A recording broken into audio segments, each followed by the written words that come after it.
Talking about the gaming industry,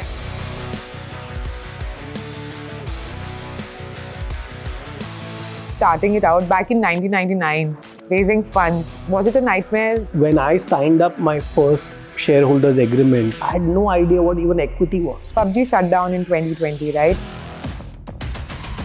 And then you came around, launched FAU-G. You got great endorsement even from Akshay Kumar.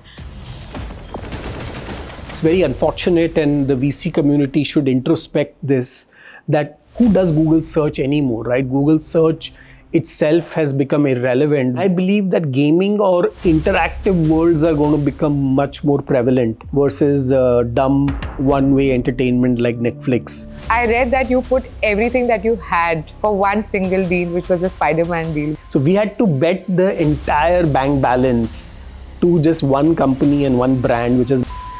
And do you think India is ready to pay premium for such a product like yours? 5, 10, 15 years में ये सारे के सारे लोग, unless we are able to change their health trajectory, will all be getting heart attacks and kidney replacements for which we don't have a system which is ready. I think that it is high time that in India,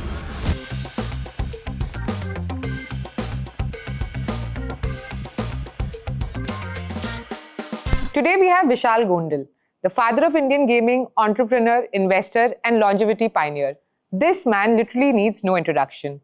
From betting his company's entire bank balance on a Spiderman license to building a global preventive healthcare platform, Vishal's journey is nothing short of extraordinary. Always in his signature red t-shirt and red shoes, he has mastered the art of keeping his mental CPU fully charged before the day even begins. And trust us, you're going to need a fully charged brain yourself to keep up with everything this man has to say. So sit back, because this one is going to be a ride. Thank you so much, Vishal, for being here on Fynd Out With Ragini. Very excited today, simply because I have here someone who is called the father of Indian gaming across all LLMs, as I was just telling you. Very interestingly, I went to your LinkedIn profile. I saw that you have written third year BCom fail with a smiley. Is that a flex? What are you trying to say? I think it's not just about being a flex. I think, in my opinion, success or failure does not depend from your qualification. And I always believe that at my core. And today, of course, in the world of AI, education itself as it is today is completely irrelevant. Coding as a skill is irrelevant. So I don't know what's going to happen to all the computer engineers. Similarly, the legal profession is completely challenged because a good LLM can write and review contracts better than the top lawyers from any institute. So education actually, in my opinion, puts you in a box. And when you are looking at this new world of AI, or in my case, when I was trying to break out into areas like gaming, the traditional system would have not let me do that because it did not fit the box. So when I dropped out in a way, or did not pass, as I say, TY BCom, I consider that as a badge of honor than something I didn't want to talk about. Very exciting and interesting way to start this podcast, where you have literally questioned the education system. I completely agree with you. The education system needs a complete overhaul. But talking about the gaming industry and you starting it out back in 1999, raising funds, was it a nightmare? Was it something you challenged yourself to win? How was it for you back then? See, I believe that ignorance is bliss. When you don't know, you don't care and you don't worry. So when I signed up my first shareholders agreement, I had no idea what even equity was. Really? I had no idea about all these liquidation preferences and all these things which everybody obsesses about. So for me, it was very simple that somebody is giving me money to fulfill my dreams. And all I have to do is make sure I execute on that. And that was really the guiding principles. And the passion that you had to run the business, Absolutely. Right? So do you think passion is very important when it comes only passion, or you have to have something else also to win that? See, passion, there is a borderline between passion, right? It is a borderline between genius and insanity. And if you are in that, if people either call you insane or a genius, then passion is what drives it. Without passion, you become rational and you become more methodical, which is required when in a different stage of a company. When you are scaling up, you require people who are wearing that lens. But from the -1 to 0 or the 0 to 1 journey, it is passion which can really fuel this. And I always say that what I always look at is not aptitude but attitude. Right. If you have a passionate mind and a growth mindset, you can do anything you want. Skill and will in the same box. Exactly. Right. Amazing. So where do you put yourself into? Are you a genius or are you insane? So I consider myself as somebody who thrives on chaos. I love chaos. Okay. I don't like structure. And to be in chaos, you need to be insane. But you have to be insane and be very calm about it. A lot of people, when they get into chaos, they become restless and they are screaming and shouting and they are just not calm. Right. And I think over the period of years, I have learned or I have trained myself to be calm in chaos. So when there is chaos, I love it. And that's where I found my calm. In fact, I am uncomfortable when things are going fine, thinking that something is wrong. So essentially, I love chaos, and chaos is what gets me calm. Right. So you are like the tree standing in a storm where everything around is breaking, but you're like, hey, I'm going to work through my way through this. Amazing. Is that why your favorite color is red? Is it, see, I've read about Steve Jobs, the black t-shirt and blue jeans, but here comes Vishal, has been wearing red only since the last 16 years. Is it an armor? Is it your identity? What is it? So I think it started by me trying to declutter my life. And I read about this very interesting theory that we have limited willpower. And every time we make a decision in our day, we are exhausting that willpower. So by the time you have reached afternoon, you are mentally exhausted because your mind has made so many decisions, right from what clothes to wear, to what breakfast to eat, to what shoes to wear, and so on. So at that point of time, I decided to take a decision that at least when it comes to clothing, when it comes to food, I'm going to make my life very, very simple. So for me, I picked a color. My favorite color was red. And I said, I'm not going to have anything other than red, and the same t-shirt and same shoe. Red is also the color of passion. So I think good choice in making that. And then the second thing I do is I don't have breakfast. It's normally just coffee. And I removed one category itself from my life, which is breakfast as a food category does not exist. So by the time I'm starting my day or reaching office, my brain is fully charged because it has not wasted its time deciding on whether I want to eat parathas or omelets or upma or poha or which shoe or which clothes to wear. So that kind of simplified my life. So you have 10x'd your brain already before coming to office. And that's what I think a lot of people have so many of these decisions to make which are trivial. But these trivial decisions actually compound. And not just compound, they actually take your brain space. Right. So if you think that by the time you reach office or by the middle of the day, you are exhausted, even though you have not done any physical activity, it is basically your CPU overclocking or your brain saying that, listen, you have made too many decisions already. Let's slow down. Right. So that's amazing. I think one takeaway I can take from here is I'll also decide my clothes. I can't always be choosing red. Unfortunately, I'm a girl. I need multiple colors in my life, but I will work on ensuring that my CPU usage in the morning is lesser. So thank you. You could plan your wardrobe. You could say that, okay, I have planned a week's wardrobe so that you can just put it on. Just put it on and go ahead, of course. So Vishal, you have lived across multiple tech eras, right? You have been into gaming. You're now into the longevity and wellness space.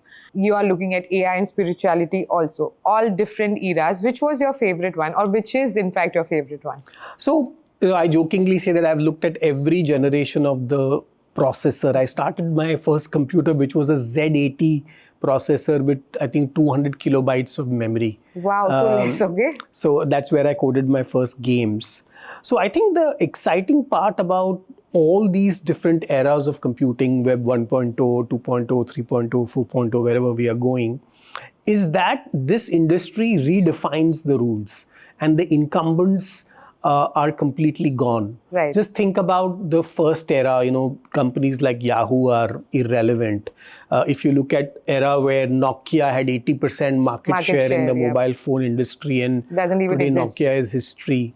Or if you look at Intel, there was Intel Inside, Right. Everything had Intel inside, and now you hardly see Intel. Forget inside, you don't even see it outside. Right. So what is happening is that things are getting redefined. And similarly now with AI, I think a lot of companies, a lot of products, a lot of categories are going to get redefined now. Who does Google search anymore, right? Google search itself has become irrelevant because it is giving you a bunch of junk SEO powered results versus an AI search. So what I have seen is all these things which typically used to take a much longer cycle. Like think about what happened in the Industrial Revolution. It happened in the whatever 50s. And uske baad, so it used to take a long time, and these things make people do quantum leaps. Right. So that opportunity is coming in, and I've seen this opportunity. So while in my first avatar, I was able to use gaming and I took a quantum leap and we built IndiaGames. In the second avatar, I am working with GOQii, where I believe now with AI, longevity is going to be the big theme, because if you can truly prevent illness, right, and manage illness, the next logical step is you're going to make people live longer and hopefully healthier forever, as Elon Musk and others want it. And the third thing is that I believe that AI is going to create a lot of time for people, extra time, which we were doing for mundane things. Right. Like anything which is a repeated task can be customized, will become AI native, right? So, which will lead to two things: that people will have more spare time. And I'm hoping that through some means, the government or whatever, people will figure out a way to get income. You know, there is a debate about universal basic income or whatever. So that leads to how will people entertain themselves. And I believe that gaming or interactive worlds are going to become much more prevalent versus dumb one-way entertainment like Netflix. And I think gaming has a very long future, and I'm glad that now we are back into gaming. So you started your journey there, and again you're circling back to gaming. Yeah, and very frankly, I don't call GOQii a health company. I call it a gamified health company, because I think gaming is now going to become meta gaming. Right. Every product is using gamification at its core, because products are not just products, they are actually also influencing behavior. You want your product to be used, like all your apps are making people get into a habit of doing something. Right. And the minute you are dealing with habit, the minute you are dealing with making people use your product again and again, you are somewhere now using gamification. So let's talk about your first avatar, and I'm very happy by the choice of your words, avatar. The first avatar, gaming. I read that you put everything that you had for one single deal, which was the Spiderman deal. Walk me through that day, that 48 hours of that. I mean, that was possibly the craziest bet we ever took. What happened? Can you define it for our audience? Everything of that. So when we started making video games for mobile phones, people thought we were crazy. Right. Who's ever going to play a video game on a mobile phone? I'm talking about 2001, 2002. Just Y2K has entered India, exactly. Right? We at that time took a big risk and created games for Nokia, who had just launched its new phone which could play games. Right. And our games became instant hits. But these games had no brand. They were called Tank Attack and Zapper. And that time branding was not a thing, right? Yeah, it was just a game. It was just a great game. But then we said that, listen, for us to go to the next level, we needed some brand name. And that time, we made a list of brand names, and, it was Superman, Spiderman, Batman. And we realized that for us to level up, we needed a strong character. And that's what led us to Marvel Comics. We went to Marvel Comics saying that, hey, we want to create a game using your Spider-Man character. You went full on outbound. Yeah, completely outbound. We went to their New York office. Cold calling, as they call it right now. New York office. And so Marvel didn't take it seriously at all. And what did they think? A bunch of kids have come here to and make games. They're like, I mean, what do you guys need? Can you even build games? They had all these questions. And they gave us a number which they thought that we will not come back. Right. They literally, I think, if I'm not mistaken, it was $100,000 or $150,000 just to license the Spider-Man character at that time. And this is back in 2001. 2001, 2002. Right. And that was the total amount we had in the bank, basically. So we had to bet the entire bank balance to just one company and one brand, which is Marvel Comics and Spiderman. And they were still not convinced. So what I actually did was I took one of our investors with me to the meeting, and I said that if not me, this is my investor who's willing to vouch for it. Right. And by the way, he's still a very active investor. He works for a fund called Mayfield, Vikram Godse. So Vikram Godse at that time was assigned to our account, and Vikram and I had gone to New York again, and we sat with Marvel Comics, and Vikram also said, yeah, we'll back you. Of course, we did not have any backing from them, but Vikram was like, no, we'll back you. So anyway, we got the Spider-Man deal. No, but what was that? Itna guts kahan se aata hai, Vishal? I think, you see, you have to bet the bank, right? So I think that's the thing, that when you are an entrepreneur, you can't be playing it safe all the time, and you have to take some big bets. Okay. So the big bet was that this is going to change the trajectory of the company. And there is another very interesting story.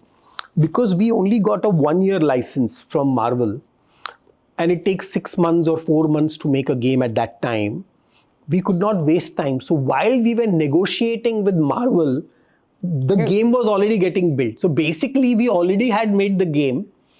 So you had already manifested that ये तो होने वाला है. ये तो होने वाला है. Game भी ready है हमारे पास. We were just waiting for the contract. And Marvel को भी ये लगा कि after the contract, they will take 6 months to make the game. And then how are these people in 6 months, then balance 6 months going to do it? But we already had the game. Everything was done. We signed the contract. In 2 weeks, we showed them the game. They approved it. Weren't they surprised? I mean, they were totally surprised. But more importantly, we launched this game in almost 50 countries. It was localized in every possible language. And that one game, by the way, made us $2 million in revenue. That is a record. I mean, that is what completely took the trajectory of the company of IndiaGames, to another level.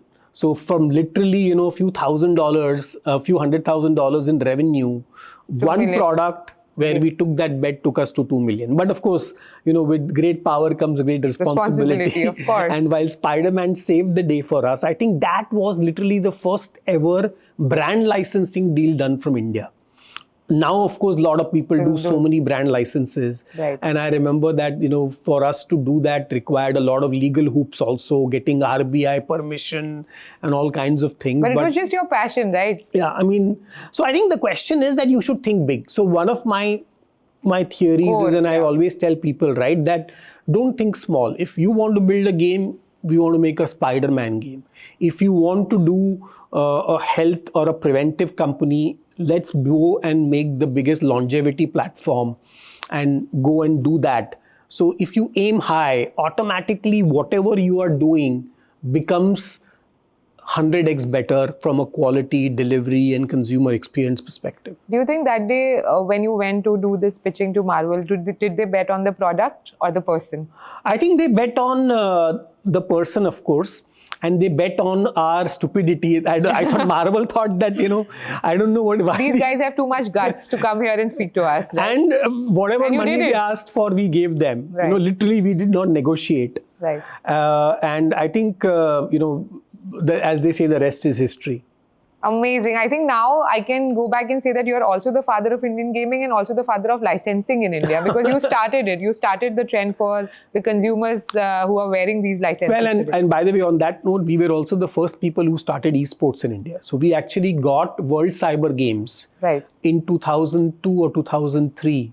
And then we ran the first esports tournament. So today, when there's so much talk about esports is something we have seen very closely. So now we've got esports back, and FAU-G just finished its first offline esports tournament with 1 crore of prize money. Wow. And now my biggest goal is that India, just like how IPL has now become the global franchise, as you know, IPL teams are valued more than even all the foreign cricket boards, clubs. Yes. And not just cricket clubs, even compared to football and others. Clubs, right.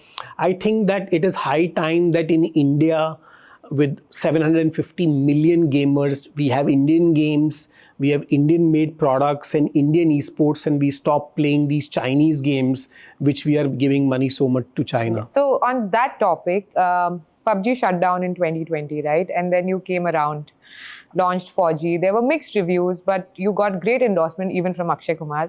Where do you think you're standing right now? And it's good to know that you're getting these esports back, but What do you think is the ecosystem? Is the ecosystem in India capable of these large-scale gamifications? See, and stop playing.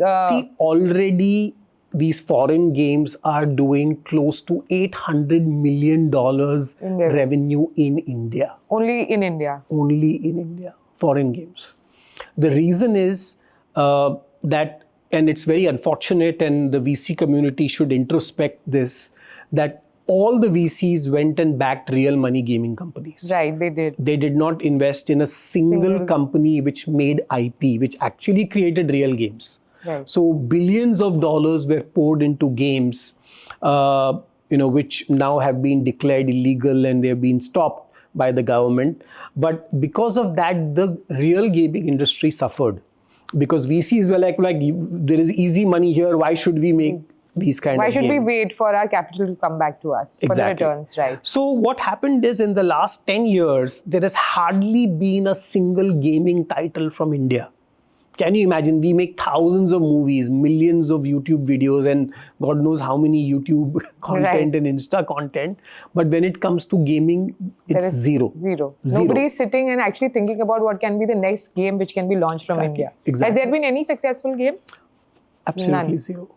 Absolutely. Is Vishal going to invest or applaud folks? So FAU-G is our game, and now the good news is there are more games coming up. So Amish Tripathi is doing a game with his company called Tara Gaming, called Age of Bharat. Varun Maya has started his own gaming studio. So now that the government has made clear that what is legal and what is not legal, suddenly we are seeing companies coming back to make games, but it takes longer time to build games. So gaming is not like you shoot and you go on. You have the production cycles are longer, and the technology requirement is also very different, because remember, these are not single player games. Right. FAU-G already supports full real-time multiplayer with 5 versus 5, but the Chinese competition is already having much advanced games because they've been doing this for decades. Forever, yeah, of course. So they have an advantage of experience and time, while we have the advantage of AI now. So I believe that thanks to AI, we will catch up very, very fast with all the foreign competitors. So while what would have taken us a few years, I think we will be able to bridge the gap much faster. Do you think mentors like you and investors should now start going and mentoring these startups? Should actually start speaking more about it, because we hardly see anyone talk about the Indian gaming industry right now. See, that's the point, right? Because Indian gaming industry was underrepresented, misrepresented, and misclassified. Till about a few months back, real money gaming was the gaming industry. Right. So now that it has got its classification back, I think you will see a lot of difference. And then we have our Prime Minister who's in every talk saying, make games, make games. Atmanirbhar Bharat. So the good thing is, right from the top, there is support. And then we have people like Akshay Kumar who are genuinely passionate. He's the one who even came up with the FAU-G name, So you went to him with the idea? How did it happen? We were discussing an idea, but the brand name and the theme was completely his. So his point was that the youngsters don't connect with the army because they have not seen it, right? We are only seeing this the movies. On the movies. But this gives you an opportunity to be a FAU-G of India and then experience it. And by the way, think about Call of Duty, right? So the American kids have grown up playing Call of Duty. In fact, they learn about the history of the country through Call of Duty and all the wars. Right. So Call of Duty became that. So we believe that FAU-G is going to become what a Call of Duty is, and that's a fantastic game. It's a multi-billion-dollar franchise, and we are hoping that FAU-G will become what every Indian and every Indian kid will be playing, and also at the same time supporting the Indian Army. Right. And that also gives a sort of history lesson on what has happened and how you can actually be connected to the Indian Army while playing games and also in reality, right? Amazing. What did you learn about scale in this entire era of avatar of gaming industry that you took in your longevity era? So I think scale is now not driven by marketing or not driven by hype. Okay. Scale is driven by user experience and product quality. If your product is great, it will scale on its own. If you have a crappy product, as much hype and as much marketing won't help you. You can keep selling with very, let's say, very poor retention. You can keep acquiring users with a leaky bucket, but the minute you switch off the tap, your entire user base is gone. Right. So I think finally the only one-on-one metric is, do you have high user retention? And then of course user monetization comes later. So I think, in my opinion, wasting money on consumer acquisition without having a product which inherently has a high net promoter score is an absolute waste of time. And the best example is Claude recently, right? Right. We were all using OpenAI and we were all the ChatGPT universe. And I know so many people who have switched from ChatGPT to Claude. Claude didn't do any marketing. The product itself was so great that people couldn't stop talking about it. So if you can build something which your users can't stop talking about, you have hit what it requires in today's era. So FAU-G 1, when you launched, it did get some negative reviews. Did it dishearten you in any way? I mean, forget negative reviews, it's completely bombed. I mean, even though we had 45 million downloads, it was one of the highest downloaded game, people absolutely hated the game because their expectation was that they were expecting a shooting game with multiplayer, while our version 1 was around the Galwan Valley episode, right, which had no weapons. I don't know if you know that whole story, that in that particular war with India and China, they could only use clubs and stones, and nobody had any gun. Right. So we kind of thought that we were sticking to the narrative. But we took every review, we read every feedback, and we then realized what people wanted. And that's when we completely rebuilt the new game from scratch. So FAU-G Domination, which is our current game, is completely different. In fact, we unpublished the first version from the App Store completely. So I always love when consumer gives you feedback, because that's when they show they care. Right. So when people write a negative review, they have to take effort to do it, right? Otherwise, why would? And especially for a free game, it was not like they paid money and then they did not like it. Right. When we saw, we got literally lakhs of comments. And what was very clear is people want an Indian game, right, but they wanted Indian games with all these features. So what you see in FAU-G Domination was all that input taken in. So I love when people criticize us, when people critique us, when they write negative reviews, because they show they care. You're the only founder who has come here and accepted it, that you have gone through all the reviews, all the negative reviews, and actually diminished an entire product to build a new one. Are the new reviews good? Absolutely. We are almost at 4.3, 4.4 out of 5 on the App Store. Another very interesting thing is that in both my GOQii and in FAU-G and Encore games, we have flipped our consumer support system. I am the first line, which means that if people have an issue, they write to me directly on Twitter or on Discord. I'm on Discord. So if any FAU-G user has a problem, I am typically the first one the thing gets escalated to. Very Elon Musk-ish of you to do this. No, and we've been doing it because what happens is that I think in today's world of social media, by the time an issue escalates and becomes too big, if it misses all the things, it's already gone out of proportion. Right. There's always a bot always replying, which irritates the user even more, right? Exactly. And you wanted to be the first line of defense. So when I become the first line of defense, even the coder or the product manager in our company knows that they ship something, because if something goes wrong, the first person who will know is the CEO. Right. So I think that has also changed the culture of the company in a big way, because a lot of times all these things are hidden under the carpet. Right. ये सब bugs है, किसको पता चलेगा, जब आएगा तब Bug becomes a feature. That is like the trend, the traditional way in which engineers work. So what we did is we reversed it. That if there is a bug, it surfaces to me first, versus it surfaces some low-end manager who is then, surfacing it through and it reaches the hierarchy. Right. So I think that has been a very big game changer for our product development cycle. And do you also do these? Do you also go to these gamer communities and show them your product and take feedback from them? 100%. Community is the core, and I think in today's era, especially if your product is not approved by a community or not liked by a community, you are dead. And think about it like Reddit.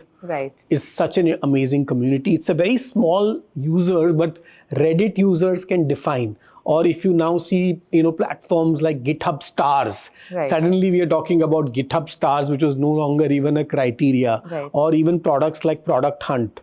So these micro communities are actually what is going to define or make or break your product or your system. So people need to move away from the traditional LinkedIn and Instagrams of the world and X and go on to these sub-communities which actually have your real users sitting there, right? Amazing. What will happen if somebody launches a competition of FAU-G in India? What does Vishal do then? No, we want people to launch competition because sky is the limit, right? We need a lot more Indian games. And you will become better in your endeavor also. See, and the good thing about gaming or entertainment is that it is not like people only see one game. People can play both games. It's like movies, right? Just because I see a Shah Rukh Khan movie does not mean I will not see an Akshay Kumar movie. I may be a fan of one. So it's not, binary. Unlike Uber or Ola, that, there are some categories which are binary. Or if you have to buy a car, you buy one car and that's it. But these are free games. People can download every game. They have the free will. They have the free will. So we need more games because I think India needs to win in gaming. Forget about me as a company. I think as Indians, we all should be ashamed that having such good technology talent, such good creative talent, such good, gamer base, we still don't have a good game from India. That is the problem. Where does India stand in terms of the number of gamers that we have from highest in the world, 750 million gamers. And still not a single game from this country. Not a single game. It's like we have football watchers, but still we do not have the best football team. And I'm hoping Vishal will change that for India. No, on gaming we are going to change it. Amazing. This entire gaming era then go to health and longevity. I know it comes from your personal experience. Why didn't you just hire a trainer? You decided to build a company around it. No, I think when I learned something, so what happened is that, at that time when I, after IndiaGames, I was almost 120 kgs, I was, unfit. And then I tried to go to the gym, did diets, nothing worked. What worked was when I started working with a coach who messaged me, who kept, in touch with me. And then from being a couch potato, I ran 13 half marathons. I did 4 ultra marathons. I even trekked to Everest Base Camp. Wow. And what I learned was, the problem in the healthcare and the fitness system is not information. Sabko pata hai. Every Instagram reel is telling, eat this, don't eat this, ye karo, fasting karo. It has become buzzwords. Intermittent fasting is there. All the information is there. The problem is not information, but motivation. Most people know they should not smoke. It's written on the damn pack, but they still smoke. It's not lack of information. So the idea was that I felt that we could use gaming and connect it to the ecosystem of health and transform healthcare. So you gamified the entire reason that people would wear a GOQii. So actually not just GOQii, right? It is what we have now evolved. So we started with a device story, but now device is less than 10% of our business. And what is your core Our business? larger business is now the preventive care platform. And we work with large insurance companies. We work with large healthcare systems who are deploying our platform to manage the population health. So think about the UK. We have a joint venture there and we work with NHS, where NHS is using our platform to improve the health of people in the UK with diabetes, cholesterol, hypertension. We work in the Middle East with some of the largest insurers who are using our platform to manage risk. So as an insurance company, you are paying for the sickness of people, through claims. So they are identifying who are the high risk people, and then using our platform, they are able to reduce their risk by giving them digital programs. We work with employers. Large companies are saying, can we manage the health of our teams? And that is directly connected to their insurance premiums. So what we are now building is the ultimate system, which becomes the, I call it the PPP, the predict, personalize and prevent. Right now, healthcare is reactive. After the heart attack, you are going and they are saying, yaar, aapka itna high BP tha, aapne ab tak kuch nahi kiya. They'll say, I did not even know. And I feel there is less education also in India. People are not educated enough to know, like if there is a history of heart attack in your family, you wouldn't know exact tests to be done before. See, education is still there. I think people just don't do it. They wait for the thing to happen. मतलब सबको लगता है कि मेरे को कुछ नहीं होने वाला है, right? Everybody thinks that they are bulletproof, right? While that is not the case. So the problem is that action is taken after the incident has happened, rather than preventing it, rather than before. So that is the change we want to do. So think about it, right? There is a highway, cars are crashing. And people say, अरे गाड़ियाँ crash हो रही है, problem क्या है? एक काम करो, let us open more garages and have more mechanics. Rather than fixing the highway. So they are saying, the real system is fix the highway, make people wear seat belts, don't drink and drive. That is going to reduce the accidents, not having more garages and mechanics, right? No, that is what is happening in the system. Right. और hospital खोल दो, और दवाइयाँ ले आओ, और सारी चीजें ले आओ. But until you fix the people's lifestyle and become preventive, investing in more hospitals is not the solution. So the product can be used by any layman also, or is it can be used by any layman, all the way to people with chronic illnesses or serious health conditions. And now longevity is our big focus. So have you gamified the entire thing of taking care of yourself also? So in fact, it's gamified to the extent that we create your own digital twin. So you get your avatar, and as you become healthier, your avatar becomes younger. Okay. So the concept is, I call it the digital Tamagotchi. So Tamagotchi is this Japanese toy, where you could have a fish and feed the fish, and if you don't take care of the fish could die. Yeah. So think of that, but it's you, and you have to give your data to your digital avatar. So with the advent of things like Aura rings, we have Ultra Human, we have wearables, right? I feel the pendant is a wearable, a ring is a wearable, your glasses are wearables. It gives you so much data.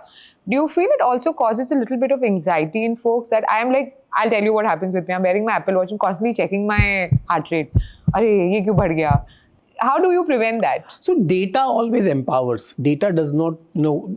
It's like saying that, oh, in your company, you're looking at your MIS every day and you're getting stressed. No, but that is data. If you don't have data, how can you act? Right. So all these devices are just data generating machines.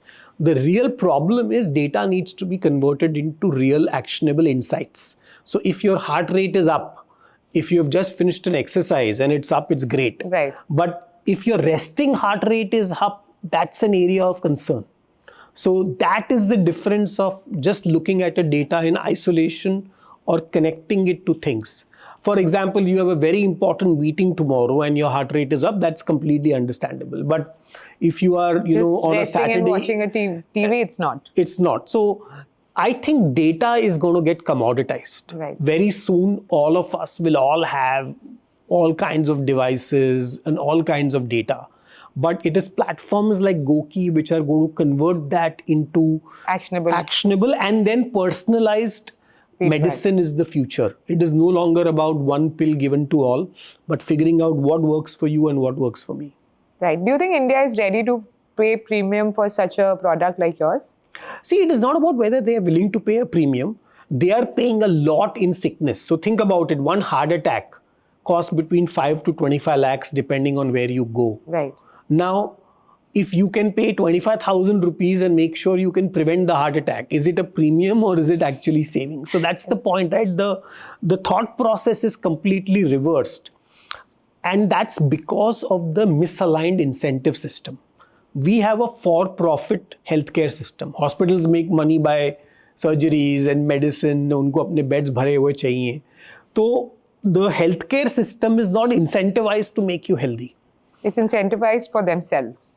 Right. It's incentivized कि लोग आए, ठीक हो, एक छोटी सी चीज के लिए सर्जरी हो जाए, or anything that you mentioned. Right? So for example, whether you need a hip or knee replacement is not governed today by whether you medically need it or not, but it is also governed by what is the hospital's revenue targets and so on. And there have been enough data on social media and everywhere else, which is doctors are also openly saying that they are doing these procedures without whether they need it or no. Right. So that is the fundamental problem.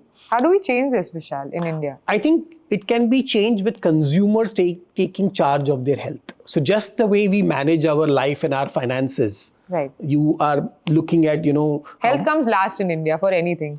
Meeting notes hai, meeting banana zaruri hai. You need to be very stressed about the next meeting that is coming instead of why your BP is rising. And by the way, that is going to very soon happen because you saw the cost of care is becoming so expensive. Expensive, right, correct. So people, by the way, the single biggest reason people have to borrow money is healthcare, because they suddenly have a loved one who's got a major heart problem or some major surgery or cancer, and then they're trying to raise money, and then you're getting all these links from so many places that please help us and donate and stuff. Right now, at the rate, we have God knows how many 100 million, I think some 200-300 million diabetics and pre-diabetics. Yeah, India is the diabetic country of the next world. 5, 10, 15 years में ये सारे के सारे लोग, unless we are able to change their health trajectory, will all be getting heart attacks and kidney replacements and all these problems and liver transplants for which we don't have a system which is ready. Yeah, we saw that in COVID, didn't we? So when it comes to longevity, right, how does GOQii also help in longevity? Of course, people are tracking what they are doing, what they're eating, they're measuring their health. But what longevity part plays in this? So for me, the longevity bet is the same bet like Spiderman for us, what we did in IndiaGames. The bet is that if we truly deliver what we are delivering, if we can truly make you preventive, if we can delay diabetes, cholesterol, hypertension, and we can manage your health, what is the outcome? You will live longer and healthier life. Right. So longevity actually is the best metric for our success. If I can make you live 10, 20 years longer than your normal life, that is the ultimate victory for you and for us. Have you gotten a good response for this? 100%. In fact, right now there is a global competition running called the X Prize Health Span Competition.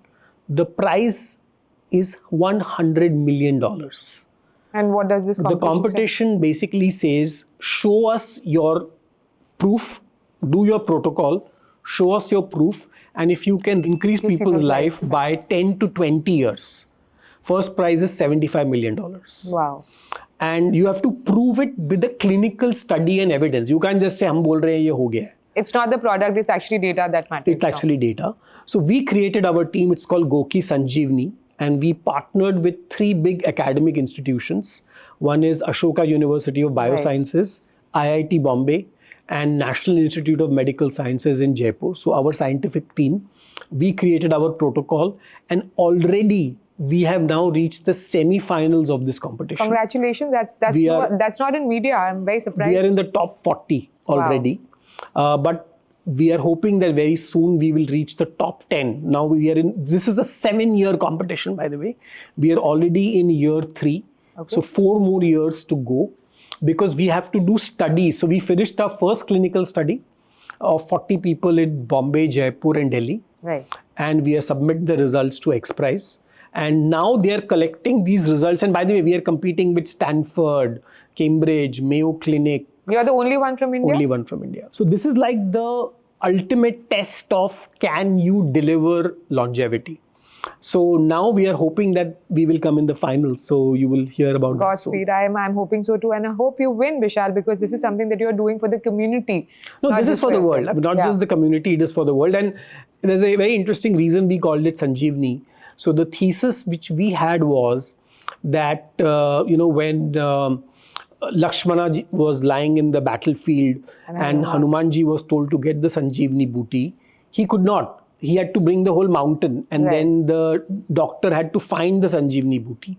We believe that this is the same problem in longevity, that there is thousands of solutions, but nobody knows what works for you. Right. So what we are doing is we take all the data and we feed it to our AI model, which then orchestrates bioinformatic tools to figure out for your DNA, for your microbiome, for your specific data set, what is the best intervention. And our platform is then figuring out the best intervention and designing that for you. And we recalibrate this every 3 months. So customizing a medicine only for me.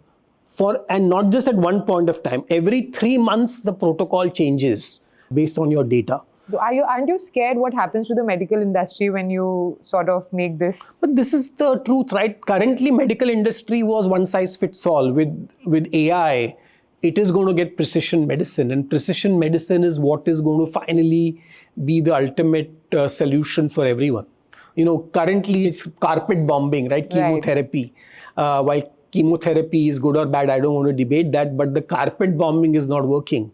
We are now going to CRISPR, where we are going to specific gene editing, which can fix that particular gene. So that is exactly what is going to happen to the entire treatment protocols. As someone who I lost my dad 2 years back to cancer, so I can resonate with you. I would have loved for this to exist 3 years back to save him, but I'm sure a lot of people like me are watching this. No, and this is going to, believe me, and this is going to happen very fast. I'm not even talking about decades. I'm saying in the next less than 10 years, you will be seeing a lot of this in action. Right. Going to your third avatar now, the investor Vishal, the founder Vishal. Who do you love most, the investor or the founder? See, I don't invest from a traditional investor. I always invest like I'm supporting the founder. So that is more about it. Tell us, like if I'm a founder, I come to you with my idea. What do you typically look into the person? So let me give you 2 examples. So one of the companies I backed very, very, very early is a company called Leverage EDU. Right now, they are one of the leading companies in the whole foreign education space. Right. So Akshay Chaturvedi, the founder, I met him, how? He was a GOQii user. Okay. And he used to give me a lot of feedback. And then as part of that, I got to know him. And then when he started Leverage, I was literally the first check because I liked Akshay as a person and I believed in him. So it was a lot about betting on the person. The ideas can keep changing. And today Leverage is a very big force when it comes to foreign education. Right. There was no plan that time. The plan was very, very fluid. So the reason I backed Leverage was not the company, but the person. Similarly, there's another very interesting company, and they're again, Touchwood, doing extremely well. A company called Head Out of Bangalore. Varun, who's the founder. So there was a show way before Shark Tank. It was called Bloomberg Pitch. Right. Yes, we have heard of it. And he was the winner, one of the winners of the show. And at that time, again, I was the first check in the company. And today they are, completely dominating the world when it comes to experiences. And again, the reason that company succeeded is because of the founder, because the company had to do many, many pivots. And third example is a company I backed in Bhopal. Again, nobody... Small city. This young kid, I think he was 19 or 20 at that point of time. And again, very passionate. He's created a company called V360. Right. So I am not really looking at betting larger companies. I'm really looking at betting people because somebody took a bet on me when I was 18 and 19. So I think in my way, it is my way of giving back to saying that, listen, when somebody was stupid enough to back me when I was trying to do video games in 1990s, I need to return the thing. So for me, it is a lot about giving it back and paying it forward rather than doing this as a professional investor. Right. What makes you say yes to a deal? I think today, see, the thing changes every year because right now we are in the world of AI. So now it is no longer about what is your idea or what is your product. Because now, you have idea, dimes it doesn't. So now we have to see your product in action. Right. So I think in today's world, if you come to me, I want to see the product in action, maybe with some customers. Few years back, it could have just been a product as a prototype, or they called it MVP. Right. But no, MVP is no longer going to be cutting anything. You need to have a real working product today. With a lot of Lovable and all these tools, even Claude Cowork for that matter, your MVP is ready in minutes, right? But that also increases the cost of a company when you're using AI. Because no, it doesn't increase the cost. Now 2 people can get free credits. So all these, all the companies are, distributing free credits if you are a builder. So the good thing today is, that's the other thing, that, see, when I started funding, there were no incubators, accelerators, and all these things, right? Right. So people were coming to individuals like me. So today I say that, listen, you have to first raise from these accelerators because that kind of filters out already a set of people. So you come to me a little later rather than coming to me at the first stage. At the first stage. It's like saying that, you first have to go through nursery, KG and, school and 10th and then go to college, right? Because so a lot of time people are at, seed stage or pre-seed stage coming to investors, which makes no sense. Now go understand your customers, understand what the product is, understand whether it's winning in the market, or learn to pivot before you come to And Vishal. now, no longer MVP. You need to have a real, product, right? And what is a deal breaker for you? That is like, you must have this, otherwise don't come to me. If the person is not coachable, right? So part of what I do is I spend time giving people feedback. I spend time people giving inputs. And it's not bad if people are, some people have their own ideas too, right? So a lot of times if I realize that, listen, these people are just interested in my money, they don't really care about the feedback. Or I can't even give feedback. A lot of companies I have not invested in is because I don't know the domain. Take names. I mean, there are quite a few, right? I mean, or for example, there are companies which don't fit my personal philosophy. Like, I'll give you a company, I don't want to again name the brand name. It is a company which sells biryani. Okay. So while it's a great product, I love biryani, but I said, listen, in my personal philosophy, I can't be recommending people to have biryani every day.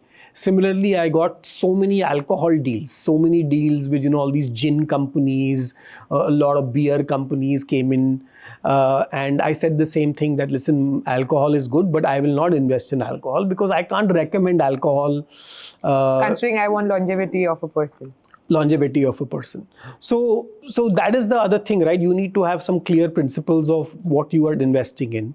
And then there are some product categories which I just don't know, right? Jewelry and all these things. So, there's no FOMO for you? No fear of missing out? Listen, I have now seen so many of these things that, FOMO becomes JOMO, in no time. And we have seen examples like Byju's where, there was so much FOMO at one time and now there is so much There's JOMO. relief. Yeah, there is relief. So I don't think so FOMO really matters. I think what really matters is that, are you having fun? So the person should also have fun while they are building and shouldn't be like going crazy. Now, your legacy is great. You are giving this legacy to your son also. Very interestingly, I read that aapne usko bola, don't go to college, take the tuition fee and build something. Tell us about their story. And and I tell it even to all, even my younger son is going to college and the same thing, right? Because today a foreign college education is costing $300,000 to $500,000 today. If you're sending your kids to the US, the average tuition fee is $75,000 to $100,000 a year.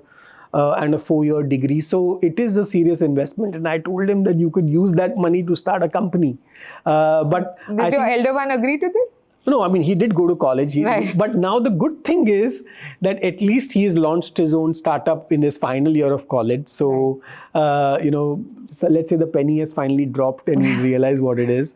But in general, my advice to people is that in the era of AI, master's degree is completely of no use. This is going to be another viral post now and people are going to question you. Why would you say that? Master's degree is spending 2 years mastering a subject when AI can, do that in 5 prompts is of no use. So unless there is a very, very specific reason or you are doing some very, very specialized work, management, master's degree in business and master's degree in all these things are going to become irrelevant. In fact, I told one of the deans of a college to have 2 months master's degree or 3 months master's degree because you can't today waste your valuable time of years to do master's degree. Because you're not mastering anything per se, right? But MBA was considered this thing that I want to do an MBA, but what is the use of an MBA because today? You would need you need work experience to master the art of, say, business, right? And we have seen so many folks change that. And I think the bachelor's degree also, the undergraduate degrees which we talk about, I think that needs to be drastically changed because they were designed in a very different era of the world. The subjects, the way we are assessing people, they're all outdated. Right. And that also needs to be done. So I think the only good thing which I tell, and I think that's what my son also benefited, which no AI can do, which is the network. I think being in a place like Silicon Valley, Boston, Mumbai, Bangalore, and building or studying makes you surrounded by people who have built something, who've done something. And that is something which no education or nothing can change. So I think it is the ecosystem which makes all the difference. And being in the right ecosystem is what changes the thing. So I would say that rather than choosing what to study, you have to choose who am I studying it with. And that is why you launched Team, right? You were the core founding member of Team. and you are doing hackathons and you are taking the AI of India to the world. Can you speak more about it? So that's what, so I think the same example of, building a tribe or a community for Mumbai. So Mumbai, as you know, has many tech and AI and all kinds of companies. You Like are in Fynd, Mumbai, yeah. we are here.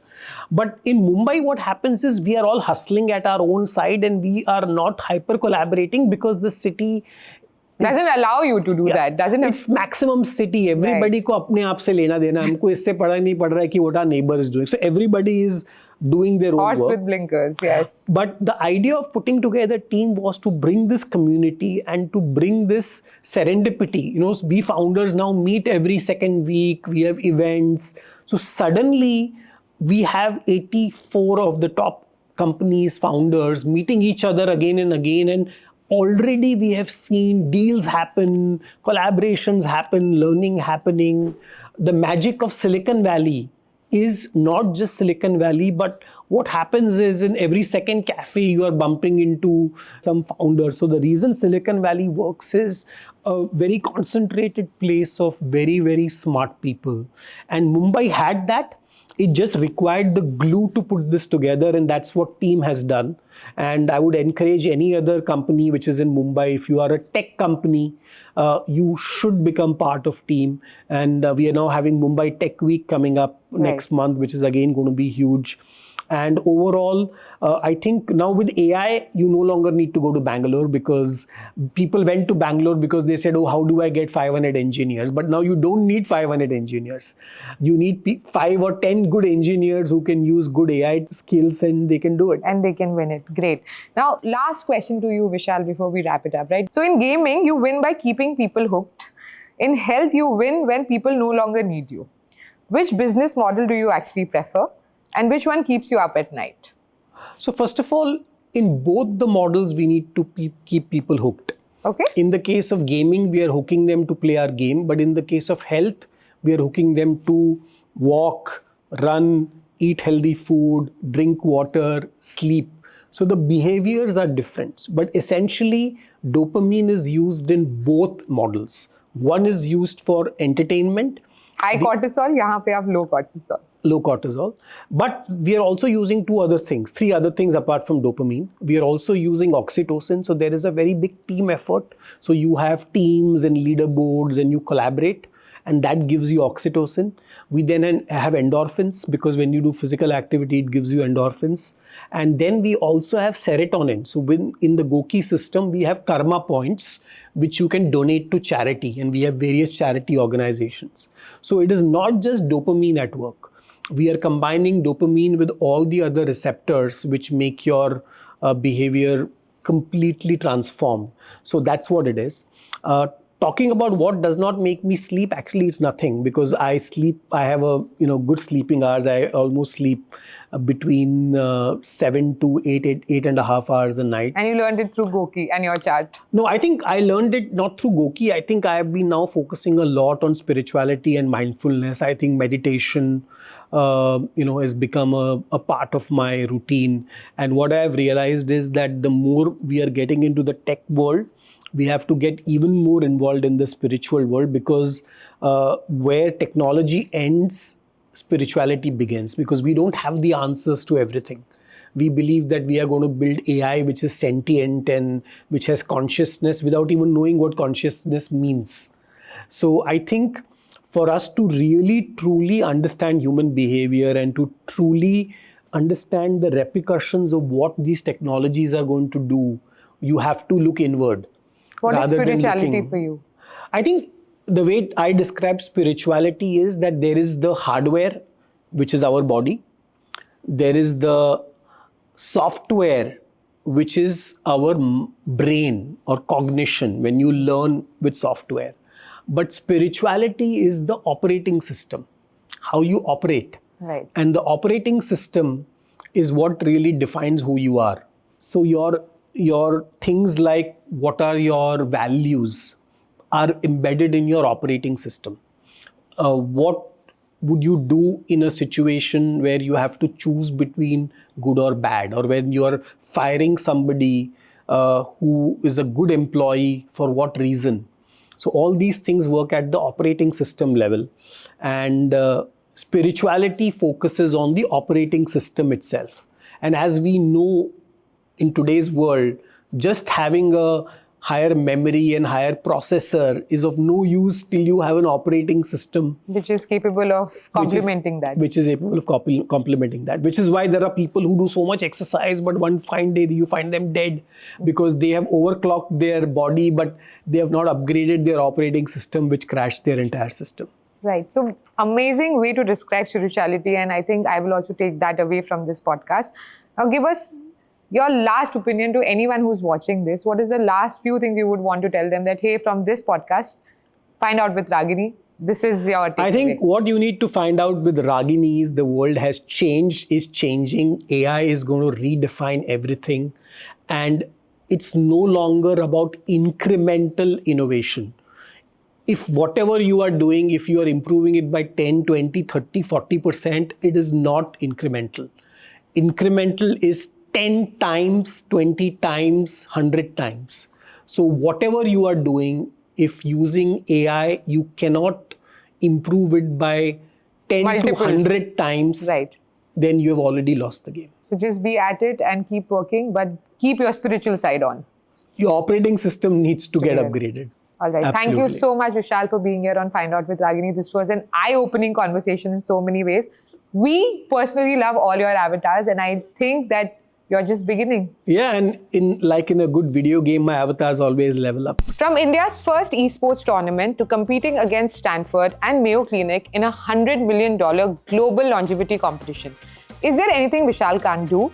He spoke about Indian gaming, AI, preventive healthcare, investing in people over products, and why spirituality is the operating system behind everything. His parting thought says it all. If AI cannot help you improve what you're building by 10 to 100 times, you're already behind. Thank you for watching Find Out with Ragini. Don't forget to tune in to understand where commerce intelligence is heading in India. Subscribe, share, and comment, and like.